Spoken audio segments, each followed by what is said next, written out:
And I think that's exactly how it is with us. I think the higher our vibrations get and the purer they get, the more of miracles we can see happen in our everyday lives, and the more because it's basically where we're composed of energy, and this whole thing is a combat of negative energy versus positive energy, and I think the more that we raise our vibrations, and that's why I talked a lot about vibrations and how to raise your vibrations in the Antichrist Dajjal series, you can begin to unlock some of these powers, so to speak, that were given to us by God.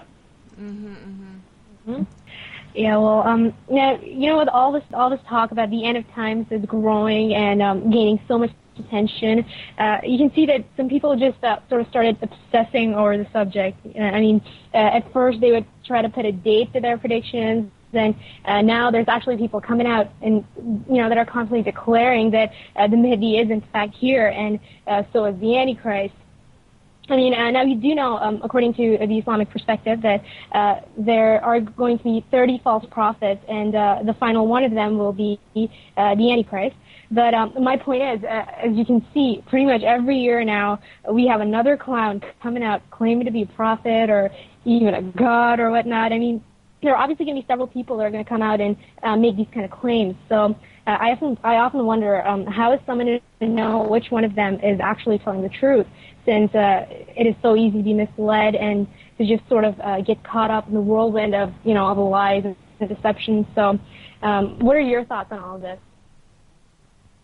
Here's the thing. I know that there's an Imam Mahdi that actually has he claims to be an Imam Mahdi, and he opened up his own website and forum and stuff where he interacts with people, and his little icon is a little flag and bay'ah, and it's pretty hilarious. I think some of them will be easier than others, but for me, like the extremely high expectations that I have of the Mahdi and the energy that you'll just feel in his presence, that's I think the distinguishing factor of getting. It's not somebody who's a smooth talker, or somebody who's.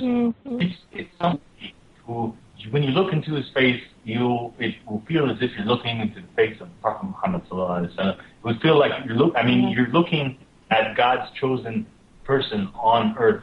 And I think you just have to follow the signs, and you just have to make sure that you are well educated, well informed, and be in the presence of the person before you judge.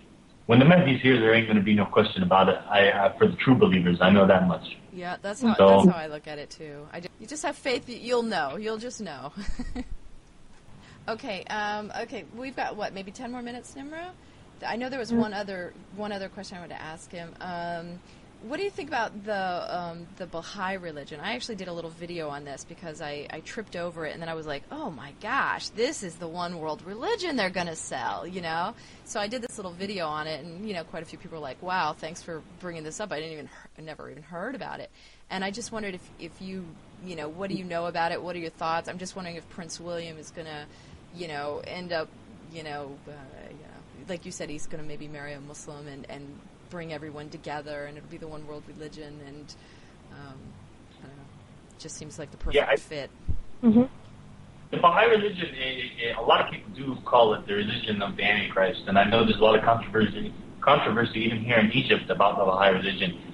Look, when I was in the States, one of my majors was religious studies, so I actually got the opportunity to spend a lot of time with not just cults, but different religious groups, Christians, all different branches of Christianity, the Baha'i faith, all kinds of other places. I went to the churches, I went to their synagogues, their mosques, and spoke with the people. The Baha'i people in general are some of the most, they're really super nice, and they're super warm, and it's really sad because most of them are just misguided. Like they don't have much background about the message of the Prophet Muhammad, because they do declare the Prophet Muhammad to be a true prophet, and they don't have much background on the teachings of religion. They seem to be more of lost cattle, but super nice, sincere people. So it's a possibility. It's a possibility. But really, what I see becoming the one world religion is the whole we are the creators type of movement. Oh yes. I think movement is what's really going to gain the momentum and take off. Right. Okay. And that makes your next series, if you do it, important to draw the distinction between our ability to manipulate matter versus becoming creators. And that will maybe be the final big test for people. Are you so arrogant to think that you are actually creating something, that you don't need, that you don't actually need Allah to do this, because it's all coming through Allah. We can, like Allah tells us, you couldn't swipe a fly from your nose if it wasn't my will, Mm-hmm. So can we maintain that humility while tapping into these potentials, always tapping into these potentials with the full intent of serving Allah, and always realizing that the true power always lies in Allah, and nowhere else really, that we're just, little vessels through which either we allow good to run through, or bad to run through. Yeah, I think you're right. I think that we've been so deprived from we're the age of technology, right? I mean, it's been generations and generations that people used to experience magic on the streets and really believe that it was a true part of their society and see these miracles happening and such.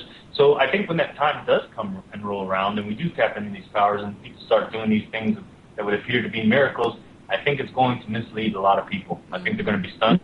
And you see it every day. We're being programmed with programs like, Chris Angel and these other data playing type shows and things that then, program you that you are heroes. It does carry some truth, but mixed with falsehood. So, I do think it's the final test.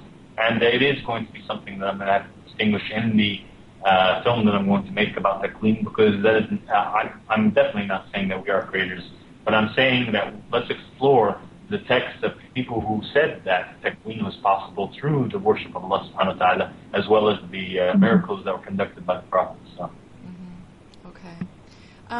So I think, is this a good point? We'll just wrap it up. I don't know, brother, if there's any other last little thing you want to say to anybody, out there to everybody. I didn't offend anybody, and inshallah, everybody can take what I said, what they like, and leave the rest. And just thank you for having me on here. And I really wanted to thank all the great people at the Wake Up Project. I've had a lot of people email me. I've actually I just got back from Sinai. I was out there spending some time with getting to know oceanmen.